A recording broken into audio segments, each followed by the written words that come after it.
We are smack dab middle in a new series called Say What? Y'all want to say it with me? Say what? Say what? Okay. It's things that you might think Jesus has said, but he didn't really say.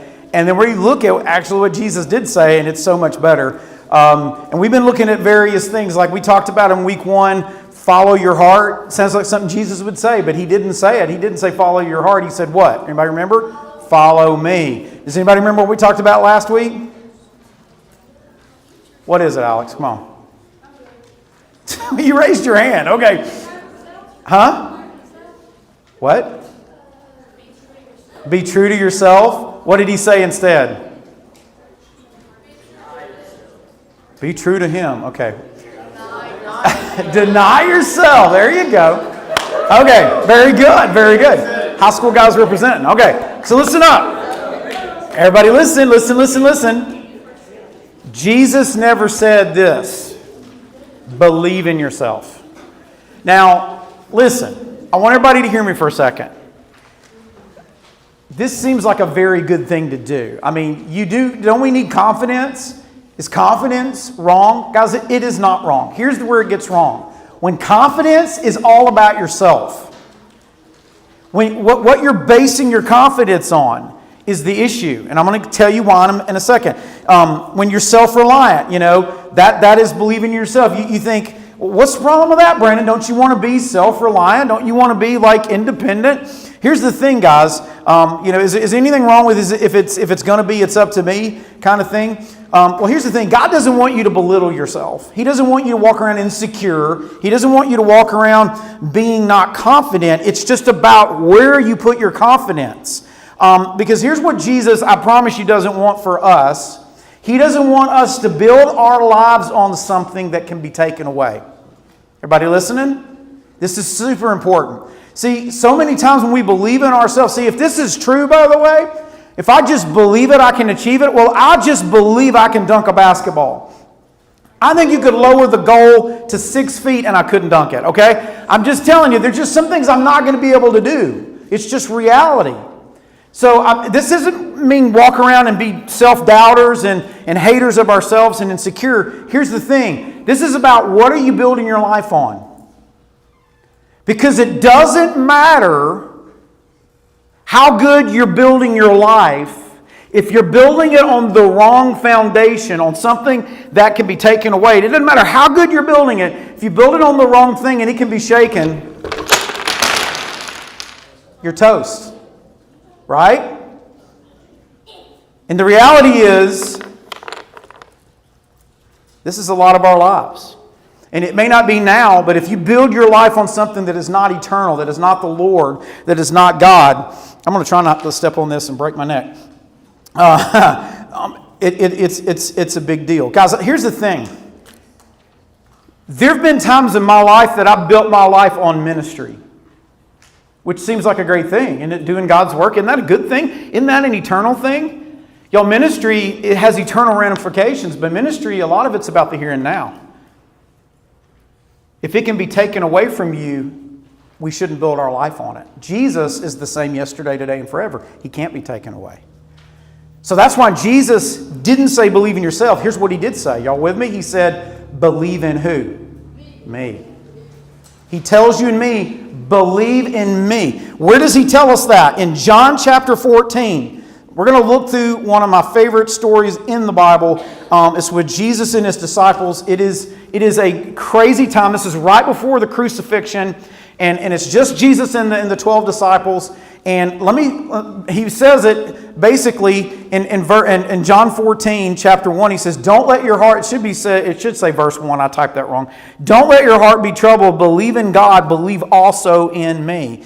And it's the first line in a little dialogue, in a little monologue actually that he gives the disciples. Let me explain what's going on. What prompted him to turn to his 12 closest followers who've been following him for 3 years, like family, they're tight, they're close. And he said, hey guys, don't be scared, don't be anxious, don't be worried. Anybody, don't raise your hand, but anybody anxious and worried about something tonight? This is a word for you. Jesus is saying to you and to me, hey, don't be anxious. Don't be worried. Believe in God and believe also in who? Say it with me, y'all. Believe in Jesus, Him. Yeah, me. And so here's what's happening. Guys, Jesus is met with the disciples in the upper room the night before he is going to be crucified. He's told them, I'm going to die. They're going to kill me. Y'all are all going to run 1,000 different directions. And you're going to abandon me. But don't worry, I'm going to be raised from the dead. I'm going to come back and everything. And y'all, and by the way, one of you is going to betray me. I'm not going to say who, but it's the dude that just dipped his bread, and it rhymes with Buddhas. No, he didn't say that. But anyway, it's Judas. Anyway, he said, I'm not going to say, and so people are like, okay, whoa, somebody's going to betray somebody? That created some panic. Whoa, we're all going to abandon you? Peter says, heck no. I will never abandon you. And Jesus says, oh, you know what, Peter? Before the alarm clock goes off in the morning, the rooster crows 3 times, you're going to deny me 3 times. Peter's like, I'd die for you. Jesus is like, get behind me, Satan. You're a stumbling block for me. You're going to deny me. You're about to do what? You're not going to be this king that's going to overthrow the Roman government like we thought. You're going to die. So y'all, there's some disappointment, there's some disgust, there's some frustration, there's a lot of emotion going around. And out of this context, Jesus says, hey, don't believe in yourself. He didn't say that, but he says, hey, I want you to trust me. Believe in the Father, but believe also in me. Guys, there are 3 reasons in the next few verses Jesus gives for believing in Him. Okay? I want you to listen for just a minute, because this may be the night that God is destined in your life for you to really get this. I hope you'll get it. Why should we believe in Jesus? We say that in church all the time. People, do TikTok videos about it and stuff and post about it. Why should I really believe in Jesus? I've never seen Him. I've never heard Him. I've never touched Him. Why in the world, why would I want to do this? He gives us 3 reasons. Number 1, and this is for believers, by the way. This is not a promise to the whole human race. This is a believers to those of you who do believe in Jesus and place your trust in Him. Why would I want to do that? Here's why. Number 1, because He's prepared a place for you. Number 1, you should trust in Jesus, believe in Jesus, not anything else. Base your life on Him, nothing else, because He's prepared a place for you. Guys, look at what He says in verse 2. He says, in my Father's house are many rooms. If it were not so, would I have told you that I am going to prepare a place for you? Y'all, Jesus is not just preparing some place to put us for eternity. It's not a sock drawer. We're just throwing junk in there. Anybody got one of those sock drawers that you could probably pull out, a tuba or something? I don't know. You just throw junk in there and you don't really care. It's just your catch-all drawer. Y'all, heaven is not a catch-all drawer. And you're not junk. He's tailor-making a place for you if you know Jesus. For those of you that will give your life to Christ, it's not because you earned it. You and I can't earn it. It's because He gives it. And He's making it for you and for me. You need to understand that. Heaven is real, guys. And heaven is better than anything you can think of or imagine. Did you guys see the picture of the Vegas sphere? Does anybody know what I'm talking about? It just opened recently. Show these pictures here. So this is not fake. This is not photoshopped. You can be driving in Las Vegas and look over and see a giant eyeball blinking. Or a basketball. That was this summer when the Summer League was playing in Vegas. Here's another picture. Again, these are not photoshopped. This is the inside of it. It is a concert venue too. And U2, the band U2, you probably never heard of them. They're an old band, but anyway, adults know who I'm talking about. They opened up there a show, and people were in there. And listen, one of the people said it was such a crazy good experience. It was like going to heaven. Y'all, I got to be real with you. If I was in there, I would be like, whoa, that is the biggest screen. It's like 14K resolution. It's massive. It's just all around you. There's tons of videos. You can go check it out. There's one video where it looks like they're looking across the landscape, and it feels like you're outside and looking across the canyon, And here's the thing. The reaction is, man, this is probably what heaven's like. Listen, I got to tell you. Heaven is so much better than that. It makes that look like a pimple on the back of some whatever, That's awesome, but heaven is so much better than anything you can dare imagine or think. Look at 1 Corinthians 2:9. Paul says that no eye has seen, no ear has heard, no mind has imagined what God has prepared for who? The world? Nope. For those who love Him. The same people that Jesus is saying, hey, I'm going and preparing a place for you. Why do you need to build your life on Jesus? Why do you need to believe in Him instead of yourself or anything else? You should do it because He loves you and He is preparing a specific place for you. And you're like, but Brandon, my life is awful. I'm going through so much mess right now. If you only knew all the problems that I was dealing with just today, man, God can't be real. Listen to me. Hey, I want you to listen. Hold on to this verse. This is a good one to memorize. Romans 8:18. Paul says, yet what we suffer now is nothing. Everybody say nothing. Compared to the glory that God will reveal to us later. I remember thinking about, before I went to Hawaii a few years ago, how good it was going to be. I'd heard all the stories. And I'm thinking it's probably not going to be as good as I thought. I mean, everything I've ever gone to that everybody hyped up, it was never as good as what they hyped it up to be. And I go to Hawaii, and y'all, no one could hype it up enough. And I remember thinking on the plane ride home, if Hawaii is like that, and God made that, God made the planet, He made Hawaii. If that is so good and so beautiful and so amazing in paradise, how much better is heaven? And no mind has ever imagined how good it is. No ear has ever heard how good it is. You think about heaven as a visual place. It has sounds too. I mean, your eyes haven't seen it. Your ears haven't heard it. God has prepared a place for you. You can believe in Him. All right? Second reason Jesus gives, you should believe in Him. Trust in Him. Not only has He prepared a place for you, but He's got a plan for you. It's not just a place, guys. He's got a plan. Look at what He says in verse 3. Jesus says, if I go away and prepare a place for you, I will come again, here's the plan, and take you to myself so that where I am, you may be also. Guys, if you're a believer, Jesus is coming back for you. He will not let you go. I'm going to show you guys a diagram. This is a diagram of the Artemis 1 space mission to the moon. Okay? That happened recently, okay? Notice numbers 1, 2, 3, 4. It goes all the way around.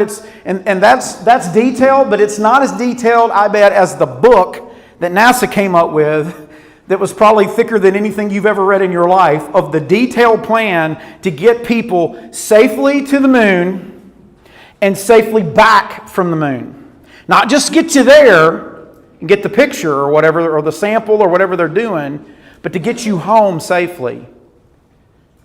If we will go to those lengths to get people there and back, how much more would our Heavenly Father go to great lengths to get you through this life and to the life to come? You see, it's not just a place that you may or may not go to if you know Jesus. No, you're going.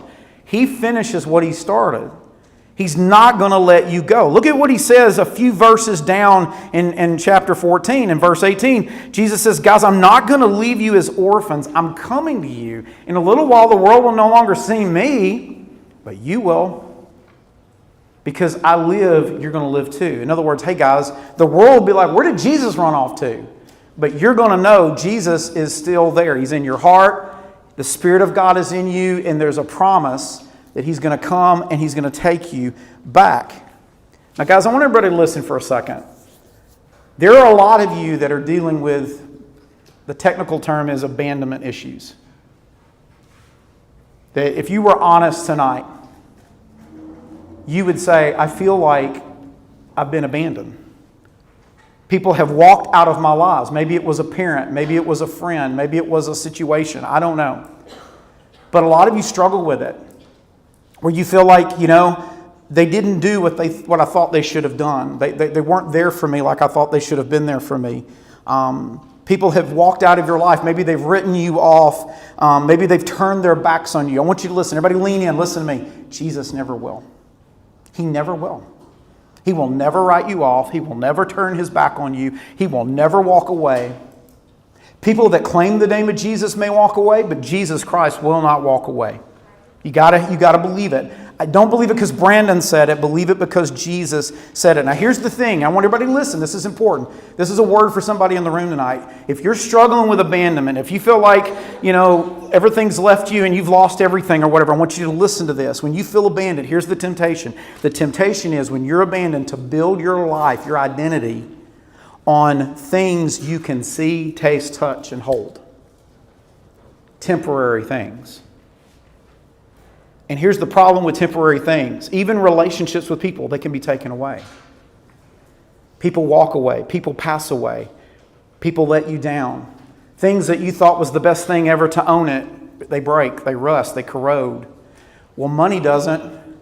Well, how much money is enough money? There's never enough money. You'll never fill that hole in your heart if you're running after money. See, listen, a lot of us are spending our lives, building our lives. It's kind of like a ladder. We're climbing it as hard as we can. And we don't think about, we think we know what's at the top of the ladder that we're on. The problem is it may be leaning against the wrong wall when you get to the top. And you realize, oh my gosh, I've wasted. And there's pain. There's disappointment. There's letdown. That's why the author of Hebrews says this in Hebrews 13:5. He says, keep your life free of the love of money. And you may be here and you don't care. I mean, money's whatever. Y'all, it doesn't have to be the love of money. It's the love of anything temporary. It's building your life against things that will never satisfy. And how do you know you're doing that? Because it never satisfies. That's how you know. Jesus does. Jesus and Snickers, okay? That satisfies. That's like a thing, okay? He says, be satisfied with what you have. He says, for he himself has said, who's he himself?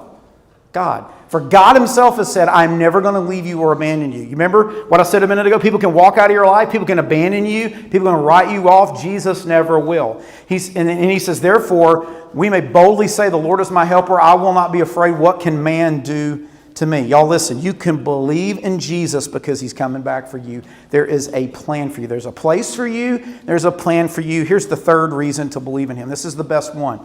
He's personally available to you right now. Not because we call the shots, but because he is humble and he's a loving God. So in this story, when Jesus says, hey guys, don't be scared. I know you may be disappointed. I know you may be confused. I know you may feel like I'm abandoning you. I'm really not. I'm coming back. There is a plan. I'm preparing a place for you. And then Jesus makes this statement, and Thomas, another disciple, says what all of us would probably say if we were in that situation. He was saying what they all were thinking. Here's what Jesus says. Oh yeah, that place I'm preparing, you know the way to where I'm going. They're all looking at each other going, what are you talking about? We don't know the way. This isn't like going to Jerusalem or going to Redfield or going to Sheridan. How do y'all say it? Sheridan? I don't know. Sheridan. Thank you for that clarification. Okay. Thank you. Thank you, Maddox. Okay. So, seriously, you're not talking about a physical place. And Thomas goes, hey, Jesus, we don't know where you're going. How in the world can we know the way? We don't know. How can we know? And then Jesus says one of the most profound statements in the whole Bible. You guys listening? Everybody, this is good. Jesus says, oh yeah, you know the way. Do you know me? I am the way, the truth, and the life. No one goes to the Father except through me. Guys, what does this tell us? This tells us what the world says about God. If they talk about God, is usually wrong. You know what the world says? The world says all roads lead to God. There's a belief out there that all religions, even though they may call God a different name, they're really talking about the same dude. They're kind of like this wagon wheel. All roads lead to God. God's in the middle. You may call God Allah. You may call God Buddha. You may call God something else. I don't know, the great spirit in the sky. I don't know. You may call him Yahweh or Jesus. But all roads lead to God. You know what Jesus just said in this passage? Baloney. He didn't say, I am a way. He said what, y'all? He said, I am. Jesus is the only way to God. So all roads don't lead to God. Only one road, and his name is Jesus. He is the only way to be saved. Not all religions get you to heaven. Only Jesus does this. He's the only way to the Father. And y'all, here's the best part. He's personally available. It's not like I'm the only way. Now get good and then I might talk to you about coming to heaven.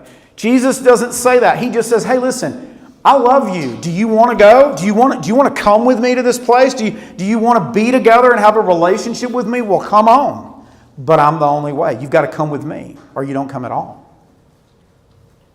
But a lot of us feel like it's Jesus plus something.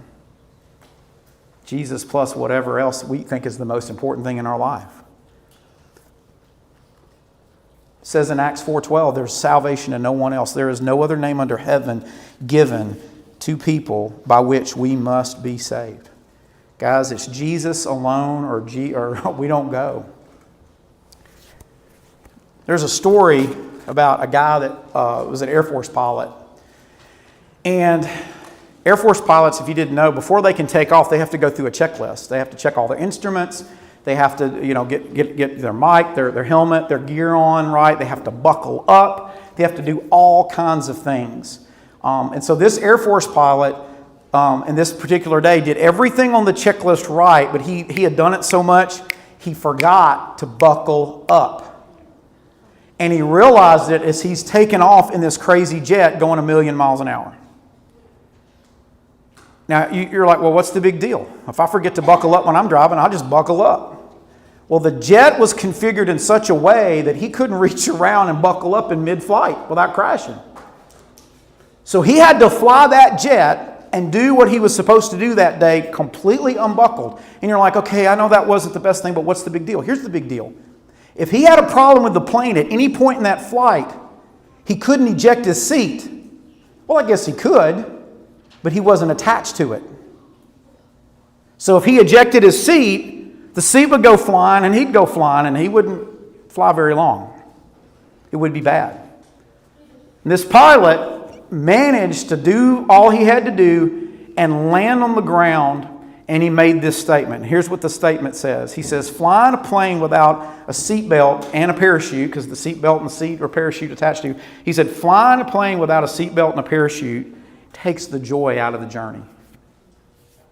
Hard to enjoy what you're doing when you might not make it because you're not attached to anything that gives you security, that gives you guidance. Y'all listen, this is important. Many people, many teenagers are living their lives without eternal security. You're not attached to anything eternal.